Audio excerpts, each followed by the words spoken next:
ഇന്ന് നാം സംസാരിക്കാൻ പോകുന്നത് സിനിമാ ചരിത്രത്തിലെ തന്നെ ഏറ്റവും മൈൻഡ് ബ്ലോയിങ് ആയിട്ടുള്ള ഒരു സിനിമയെക്കുറിച്ചാണ്.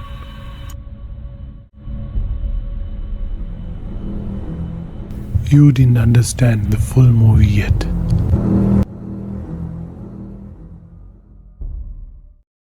ലോകത്തിലെ തന്നെ ഏറ്റവും ഇൻ്റലക്ച്വൽ ആയിട്ടുള്ള ഡയറക്ടറാണ് ക്രിസ്റ്റഫർ നോളൻ.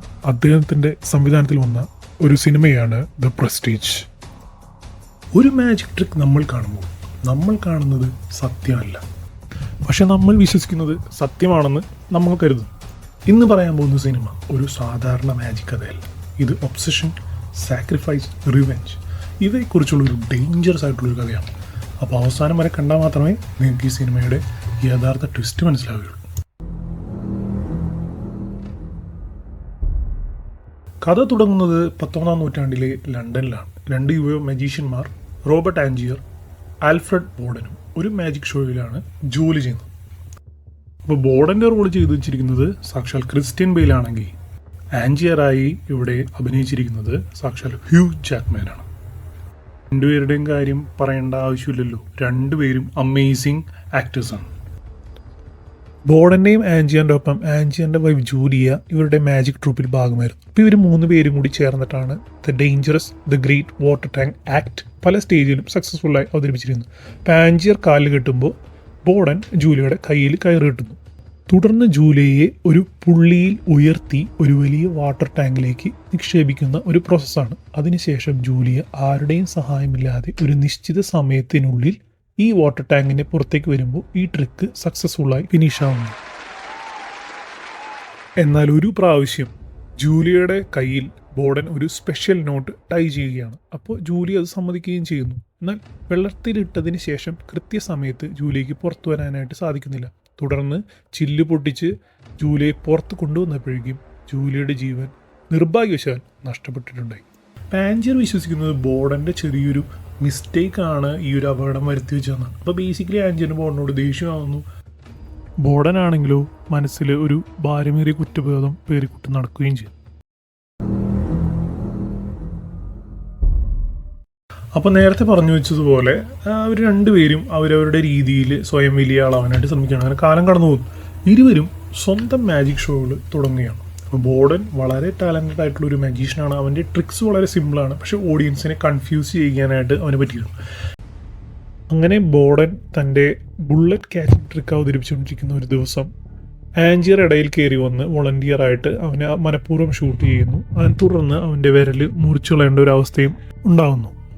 അപ്പോൾ ബോർഡന് ഇതൊരു വലിയ വാശിയായി മാറി. തുടർന്ന് ആൻജിയറുടെ ഒരു ഷോയിൽ വേഷം മാറി ചെന്ന് ബോർഡൻ മനഃപൂർവ്വം ആ ഷോ അലമ്പാക്കുകയും അങ്ങനെ തുടർന്ന് ഒരു അപകടം ഉണ്ടാവുകയും ചെയ്യുന്നുണ്ട്.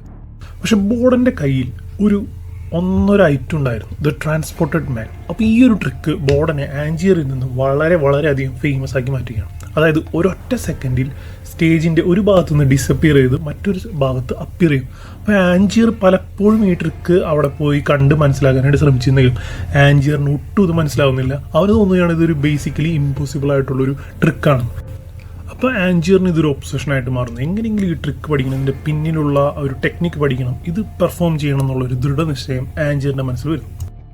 അങ്ങനെ ആൻജിയർ തൻ്റെ സഹായത്തോടെ തന്നെപ്പോലെ ഒരു അപരനെ കണ്ടെത്തി ദ ട്രാൻസ്പോർട്ടഡ് മാൻ എന്നുള്ളൊരു ടെക്നിക്ക് കാണികളുടെ മുമ്പിൽ തൽക്കാലത്തേക്ക് കുറച്ച് നാൾ പിടിച്ചു നിൽക്കാൻ വേണ്ടി അവതരിപ്പിച്ചുകൊണ്ടിരിക്കുന്നു.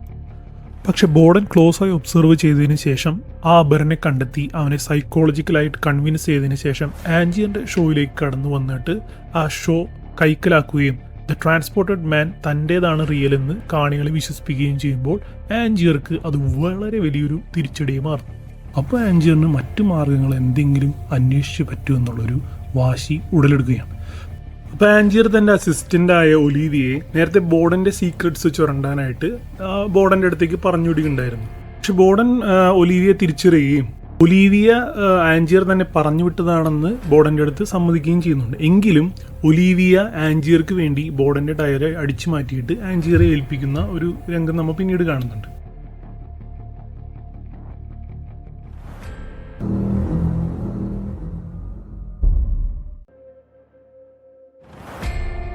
അപ്പോൾ ബോർഡൻ തൻ്റെ ട്രാൻസ്പോർട്ടഡ് മാനെ കുറച്ചും കൂടി മോഡിഫൈ ചെയ്ത് കുറച്ചുകൂടി ഗ്രാൻഡാക്കി അവിടെ മുമ്പിലെല്ലാം അവതരിപ്പിച്ച് പിന്നീട് കാണികളെല്ലാം ബോർഡനെ പ്രൊഫസർ എന്ന് വിളിക്കുന്ന ലെവലിലേക്ക് കാര്യങ്ങളൊക്കെ എത്തി. ഇതോടുകൂടി ആൻജിയർക്ക് തൻ്റെ അമർഷം അടക്കാനാവാത്ത അവസ്ഥയിലേക്ക് എത്തി. അപ്പോൾ ഒരു രാത്രി ആൻജിയർ എന്ത് ചെയ്യുമെന്ന് വെച്ചിട്ടുണ്ടെങ്കിൽ ബോർഡൻ്റെ ഷോ കഴിഞ്ഞ ശേഷം ബോർഡനെ പിന്തുടരുന്ന പോലെ അഭിനയിക്കുന്നു. അപ്പോൾ ഇത് കണ്ട ബോർഡൻ്റെ എഞ്ചിനീയർ ആൻജിയറെ പിന്തുടർന്ന് അവൻ്റെ കെണിയിൽ പോയി വീണു. പിന്നീട് ആൻജിയർ ബോർഡനെ ഈ എഞ്ചിനീയറുടെ പേര് പറഞ്ഞ് ബ്ലാക്ക് മെയിൽ ചെയ്ത് ബോർഡനോട് ടെക്നിക്ക് എന്താണ്, മെത്തേഡ് എന്താണെന്ന് ചോദിച്ചു കഴിയുമ്പോൾ ബോർഡൻ എഴുതി കൊടുക്കുകയാണ് ടെസ്ല. പിന്നീട് ആൻജിയർ കൊളറാഡോ എന്നൊരു സിറ്റിയിലേക്ക് വലിയൊരു യാത്ര തിരിക്കുകയാണ്. അത് മറ്റൊന്നുമല്ല, നിക്കോളാസ് ടെസ്ല എന്ന അതിമാനുഷികനായിട്ടുള്ള ഒരു സയൻറ്റിസ്റ്റിനെ കാണാൻ വേണ്ടിയിട്ടാണ്. അപ്പോൾ നിക്കോളാസ് ടെസ്ലയെ പറ്റി നമുക്കറിയാം, യഥാർത്ഥത്തിൽ ജീവിച്ചിരുന്ന ഒരു മനുഷ്യനാണ്. നിക്കോളാസ് ടെസ്ലയുടെ ഗ്രാമത്തിലേക്ക് കടന്നു ചെന്നപ്പോൾ ആൻജിയർ ആ ഗ്രാമത്തിൽ മൊത്തം വൈദ്യുതി കാണുകയും വളരെ ഇംപ്രസ്ഡ് ആവുകയും ചെയ്യുന്നു. ഒരു ദിവസം ഒരു ബ്ലാങ്ക് പ്ലോട്ടിൽ നിറയെ ബൾബുകളെല്ലാം കത്തി നിൽക്കുന്നു, എന്നാൽ അതിന് വയർഡ് കണക്ഷൻസ് ഒന്നുമില്ല. ഇപ്പം ഇത് ആൻജിയറുടെ കിളി പറത്തിക്കളയുന്ന ഒരു സീനായിരുന്നു. തുടർന്ന് ആൻജിയർ നിക്കോള ടെസ്ലയെ സമീപിച്ച് തനിക്ക് വേണ്ടി ഒരു ക്ലോണിംഗ് മെഷീൻ ഉണ്ടാക്കി തരണമെന്നുള്ള ആവശ്യവുമായി രംഗത്ത് വരികയാണ്. ടെസ്ല അതിനൊക്കെ പറയുകയും അങ്ങനെ ഒരു മെഷീൻ ഉണ്ടാക്കി കൊടുക്കാമെന്ന് ഉറപ്പ് കൊടുക്കുകയും ചെയ്തു. അപ്പോൾ നേരത്തെ സംബന്ധിച്ച പ്രകാരം നിക്കോളാസ് ടെസ്ല ആൻജിയർക്ക് വേണ്ടി ഒരു മെഷീൻ ഉണ്ടാക്കുന്നു. അതിനുശേഷം ആൻജിയറുടെ ഹാറ്റ് അതിനെ നടുക്ക് വെച്ചിട്ട് ഒരു എക്സ്പെരിമെൻറ്റ് നടത്തുന്നു. എന്നാൽ അതിനൊരു റിയാക്ഷൻ ഉണ്ടാകുന്നില്ല. അപ്പോൾ ടെസ്ലയും അസിസ്റ്റൻറ്റും ചേർന്ന് ആൻജിയർ അവിടെ നിന്ന് പറഞ്ഞു വിടുന്നു. പിന്നീട് ആൻജിയർ ബോർഡൻ്റെ ഡയറി വായിക്കുമ്പോഴാണ് മനസ്സിലാവുന്നത് തൻ്റെ അസിസ്റ്റൻ്റ് ആയിരുന്ന ഒലീവിയയ്ക്ക് ആൻജിയറോട് സ്നേഹം ഉണ്ടായിരുന്നെന്നും ആൻജിയർ അവളെ ബോർഡൻ്റെ അടുത്തേക്ക് പറഞ്ഞു വിട്ട് കഴിഞ്ഞപ്പോൾ ഒലീവിയയ്ക്ക് വാശിയായിരുന്നു. പിന്നീട് ബോർഡൻ ഒലീവിയയെ തൻ്റെ ഒരു ടൂളായിട്ട് യൂസ് ചെയ്യുകയായിരുന്നു എന്നുള്ളതും. അപ്പോൾ ബേസിക്കലി ടെസ്ല എന്ന് എഴുതി കൊടുത്തത് കള്ളത്തരമായിരുന്നു ബോർഡൻ്റെ സൈഡിൽ നിന്ന്. എന്തെങ്കിലും ഇനിയൊന്നും ചെയ്യാൻ സാധിക്കുമെന്നറിയാനായിട്ട് ആൻജിയർ വീണ്ടും ടെസ്ലയുടെ അടുത്തേക്ക് വരികയാണ്. അപ്പോൾ ടെസ്ല ആൻജിയർക്ക് വേണ്ടി അവസാനമായിട്ട് ഒരു എക്സ്പെരിമെൻറ്റ് നടത്തുന്നു. അവിടെ ഒരു പൂച്ചയെ, തൻ്റെ ഹാറ്റിന് പകരം പൂച്ചയെ വെച്ചിട്ട് ഒരു എക്സ്പെരിമെൻറ്റ് ചെയ്യുകയാണ്. എന്നിട്ടും അവിടെ ഒരു റിയാക്ഷൻ ഉണ്ടാകുന്നില്ല.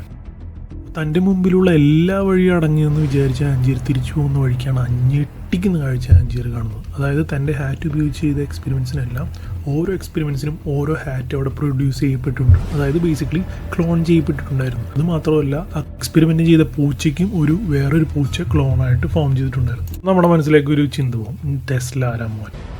പിന്നീട് ആൻജിയർ ടെസ്ല അന്വേഷിച്ചാലും കണ്ടെത്താനായിട്ട് സാധിക്കുന്നില്ല. ആൻജിയർ ആ ഹോട്ടലിൽ നിന്ന് ചെക്കൗട്ട് ചെയ്യുമ്പോഴാണ് ടെസ്ല ആൻജിയർക്ക് വേണ്ടി ഒരു ബോക്സ് അവിടെ ഏൽപ്പിച്ചിട്ടുണ്ടെന്ന് ആൻജിയറോട് ആ ഹോട്ടലിൽ പറയുന്നു. ആ ബോക്സിൻ്റെ ഒപ്പം ഒരു ലെറ്ററും ആൻജിയർക്ക് വേണ്ടി ടെസ്ല കരുതിയിട്ടുണ്ട്. തൻ്റെ ആവേശം സഹിക്കുക വയ്യാതെ ആൻജിയർ ആ മെഷീൻ ടെസ്റ്റ് ചെയ്യാനായിട്ട് തീരുമാനിക്കുന്നു. അപ്പോൾ ബേസിക്കലി ആൻജിയറിൻ്റെ ഒരു ക്ലോണിനെ തന്നെ ഫോം ചെയ്യാനാണ് ആ മെഷീൻ്റെ പ്രിൻസിപ്പിൾ പ്രകാരമുള്ള സാധ്യത. പക്ഷേ സംവിധായകൻ ഇതിനെ പറ്റി യാതൊന്നും ആ സീനിൽ പിന്നീട് പറയുന്നില്ല. ഒരു വലിയ ഷോയ്ക്ക് വേണ്ടി ഒരുങ്ങുകയാണ്. ആൻജിയറിന് ഒരു വല്ലാത്ത കോൺഫിഡൻസ് അവിടെ കാണുന്നുണ്ട്. അപ്പോൾ തൻ്റെ സഹായിയെ വിളിച്ചിട്ട് ഒരു വലിയ ഷോ സെറ്റ് ചെയ്ത് തരണമെന്നും അവിടെ ബോർഡൻ വരണമെന്നും ഷോ സ്പോൺസർ ചെയ്യാൻ വരുന്ന ആൾ ഇതിൻ്റെ ഡെമോ ആവശ്യപ്പെടുമ്പോൾ ആൻജിയർ ആ മെഷീനിലേക്ക് കയറി നിൽക്കുകയും പിന്നീട് സ്വിച്ച് ഓൺ ചെയ്യുകയും ആൻജിയറോട് അപ്രത്യക്ഷനാവുകയും ചെയ്യുന്നുണ്ട്. എന്നാൽ പിന്നെ ആൻജിയറിനെ അവിടെ കാണാതാവുമ്പോൾ അയാൾ ക്യൂരിയസ് ആവുകയും പിന്നീട് അയാളെ ഞെട്ടിച്ചുകൊണ്ട് ആൻജിയർ അയാളെ പിന്നിൽ അവതരിപ്പിച്ചിട്ടുണ്ട്. ഇത് വലിയൊരു ട്രിക്കാണെന്ന് അയാൾ ബോധ്യപ്പെടുത്തുകയും ചെയ്യുന്നുണ്ട്. അങ്ങനെ ആൻജിയർ പ്രതീക്ഷിച്ച പോലെ തന്നെ ആ ഷോയ്ക്ക് ബോർഡനോട് എത്തുന്നു. ആൻജിയറിൻ്റെ ഷോ ആരംഭിക്കുകയാണ്. അപ്പോൾ ആൻജിയർ ആ മെഷീൻ ഓണാക്കുന്നു. അവിടെ ആൻജിയർ പെട്ടെന്ന് അപ്രത്യക്ഷമാവുന്നു. പിന്നീട് കാണികളുടെ പിന്നിൽ ബാൽക്കണിയിൽ പ്രത്യക്ഷമാവുന്നു. അപ്പോൾ എല്ലാവരുടെയും കൈയടി കിട്ടുന്നു. ബോർഡൻ ഇത് വളരെ അസ്വസ്ഥത ഉണ്ടാക്കുകയാണ്. ബോർഡൻ ഇതെങ്ങനെയാണ് സാധിക്കുന്നതെന്ന് വളരെയധികം ചിന്തിക്കുകയും തൻ്റെ എഞ്ചിനീയറോട് ഇത് കണ്ടെത്താനായിട്ട് ആവശ്യപ്പെടുകയും ചെയ്യുന്നു. അപ്പോൾ എല്ലാ ഷോയ്ക്ക് ശേഷവും ആൻജിയറുടെ 3 അന്ധന്മാരായിട്ടുള്ള സഹായികൾ ഒരു വലിയ പട്ടിയെ എവിടേക്കോ ട്രാൻസ്ഫർ ചെയ്യുന്നതായിട്ട് കാണിക്കുന്നു. അങ്ങനെ ഒരു ദിവസം ഷോ നടക്കുന്നതിനിടയിൽ സ്റ്റേജ് പരിശോധിക്കാനായി ബോർഡൻ സ്റ്റേജിലേക്ക് കയറുകയും എന്നാൽ തിരിച്ച് സ്റ്റേജിൽ നിന്ന് ഇറങ്ങാതെ സ്റ്റേജിൻ്റെ അടിയിൽ എന്താണ് നടക്കുന്നതെന്ന് കാണാൻ പോകുന്നു. അതിനുശേഷം ആൻജിയർ സ്റ്റേജിൽ നിന്ന് അപ്രത്യക്ഷമായി വലിയൊരു ടാങ്കിനുള്ളിലേക്ക് വീഴുന്നു, ലോക്കാവുകയും ചെയ്യുന്നു. പിന്നീട് ബോർഡൻ ആൻജിയറെ രക്ഷിക്കാൻ ശ്രമിച്ചെങ്കിലും അത് നടക്കുന്നില്ല. അങ്ങനെ ഫൈനലി ആൻജിയർ അൺഫോർച്ചുനേറ്റ്ലി മരിക്കുന്ന ഒരു സീൻ നമ്മൾ പിന്നീട് കാണുന്നുണ്ട്. കോടതി പിന്നീട് ബോർഡനെ വിചാരണ ചെയ്യുകയും ബോർഡനെ തൂക്കിക്കൊല്ലാനായിട്ട് വിധിക്കുകയും ചെയ്യുന്നു.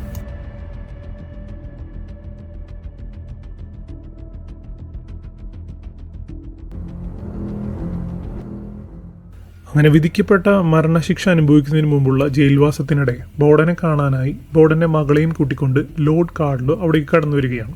മകളെ കണ്ടതോടുകൂടി ബോർഡൻ അത്യധികം സന്തോഷവാനാവുകയും മകളോട് സുഖവിവരങ്ങൾ അന്വേഷിച്ചറിയുകയും ചെയ്യുന്നു. പിന്നീട് ബോർഡൻ എഴുന്നേറ്റ് ലോർഡ് കാർലോയെ അഭിസംബോധന ചെയ്യാൻ പോകുന്ന നേരത്താണ് സ്തബ്ധനായി പോകുന്നത്. ബോർഡൻ മാത്രമല്ല, ലോർഡ് കാർലോയെ കണ്ടു കഴിഞ്ഞാൽ നമ്മളും സ്തബ്ധരായി പോകും. കാരണം ഇതൊന്നല്ലേ, അത് മറ്റൊരായിരുന്നില്ല, അത് ആൻജിയർ ആയിരുന്നു. അപ്പോൾ നമ്മൾ നേരത്തെ സംശയിച്ച പോലെ തന്നെ ടെസ്ലയുടെ മെഷീൻ പ്രിൻസിപ്പൽ പ്രകാരം ഓരോ തവണ ആൻജിയർ അവിടെ കയറി ആ മെഷീൻ്റെ ഉള്ളിൽ നിന്ന് വൈദ്യുതി കിരണങ്ങൾ ശരീരത്തിൽ കടന്നു പോകുമ്പോൾ മറ്റൊരു ആൻജിയർ അവിടെ രൂപപ്പെട്ടിരുന്നു. ഓരോ തവണ രൂപപ്പെട്ടുകൊണ്ടിരുന്ന ആൻജിയറെ കൊല്ലുകയായിരുന്നു ഏക പോംവഴി. അന്ന് മാജിക് ട്രിക്കിൻ്റെ ഇടയിലും വാട്ടർ ടാങ്കിൽ വീണ ആൻജിയർക്കൊപ്പം മറ്റൊരു ആൻജിയർ രൂപപ്പെടുകയും ആ ആൻജിയർ പിന്നീട് ലോർഡ് കാർലോയുടെ ഐഡൻറ്റിറ്റി സ്വീകരിക്കുകയും ചെയ്തു. അങ്ങനെ ആൻജിയർ വിചാരിച്ച പോലെ തന്നെ ബോർഡൻ കഴുമരത്തിലേറ്റപ്പെട്ട് വധിക്കപ്പെടുകയാണ്. ഇതെല്ലാം കണ്ട് കിളിവാറിയിരിക്കുന്ന നമ്മുടെ മുമ്പിലേക്ക് സംവിധായകൻ ഒരു അതിഭീകര ട്വിസ്റ്റ് കൂടി ഇട്ട് തരികയാണ്. അതെന്താണെന്നല്ലേ, ബോർഡന് ഒരു ഇരട്ട സഹോദരൻ ഉണ്ടായിരുന്നു. So Borden basically the transported man അവതരിപ്പിച്ചത് തൻ്റെ ഇരട്ട സഹോദരനെ വെച്ചിട്ടാണ്. അപ്പോൾ ബോർഡൻ ഇതൊരു വലിയ രഹസ്യമായിട്ട് തൻ്റെ ജീവിതം മുഴുവൻ കൊണ്ടുനടക്കുകയായിരുന്നു. അപ്പോൾ രണ്ടുപേരും ഒരാളുടെ ഐഡൻറ്റിറ്റിയിലാണ് ജീവിച്ചിരുന്നത്. ഇത്രത്തോളം സ്നേഹിച്ചിരുന്ന ഇരട്ട സഹോദരനാണ് ആൻജിയർ കൊന്നത്. അതുമൂലം തന്നെ ബോർഡൻ ആൻജിയറെ വകവരുത്തുന്നു. ആ ഇരട്ട സഹോദരൻ ബോർഡൻ്റെ മകളോട് ചേരുന്നിടത്ത് ആ സിനിമയ്ക്ക് അന്ത്യം കുറിക്കുകയാണ്. ബോർഡന് ഇരട്ട സഹോദരൻ ഉണ്ടെന്നുള്ളൊരു ഫാക്റ്റാണ്. ഈ സംവിധായകൻ ഈ സിനിമയെ ഒരു മാജിക് ട്രിക്കാക്കിയാണ് നമ്മുടെ മുൻപിലേക്ക് ഇട്ടു തരുന്നത്. അപ്പോൾ അവിടെ ഇരിക്കുന്ന ഓഡിയൻസിനെ പോലെ നമ്മളും എന്തെങ്കിലും ഒരു മാജിക് അടുത്ത സെക്കൻഡിൽ സംഭവിക്കുമെന്ന് സിനിമ തീരുന്നിടം വരെ ഉറച്ചു വിശ്വസിക്കുന്നു.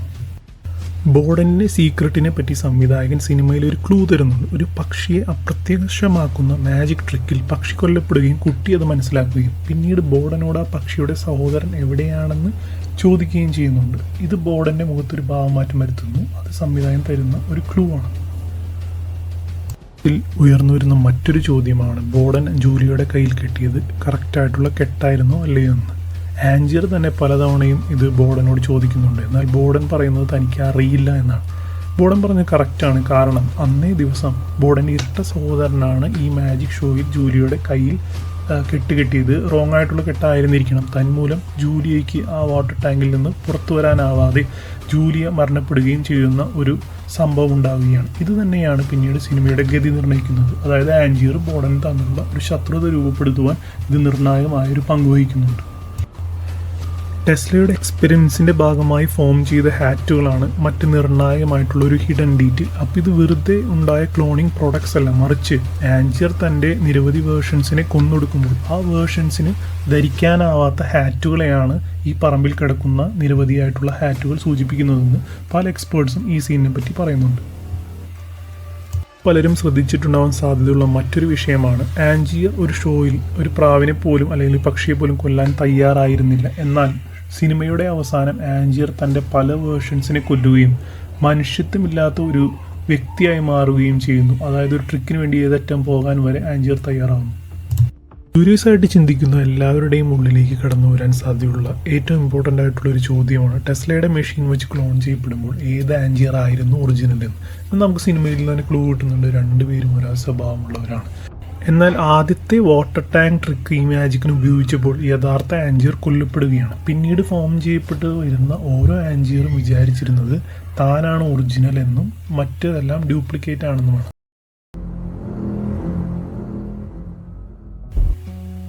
സിനിമ കണ്ടു കഴിയുമ്പോൾ ആൻജിയറോ ബോർഡനോ ശരിയെന്നുള്ളൊരു വലിയ ചോദ്യം ഓരോ പ്രേക്ഷകരുടെ ഉള്ളിലും ഉയർന്നു വരാൻ സാധ്യതയുണ്ട്. സംവിധായകൻ പറയുന്നത് ഇവർ രണ്ടുപേരുമല്ല വിജയിച്ച്, മറിച്ച് ഇവർക്ക് മാജിക്കിനോടുള്ള ഒബ്സഷനാണ്.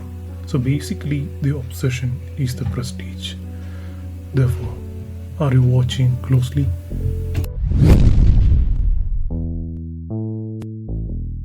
അപ്പോൾ ഈ വീഡിയോ ഇഷ്ടമായെങ്കിൽ തീർച്ചയായിട്ടും ഈ ചാനൽ സബ്സ്ക്രൈബ് ചെയ്യുക. അടുത്ത വീഡിയോ ആയിട്ട് വീണ്ടും കാണുന്നവരെ ബൈ ബൈ.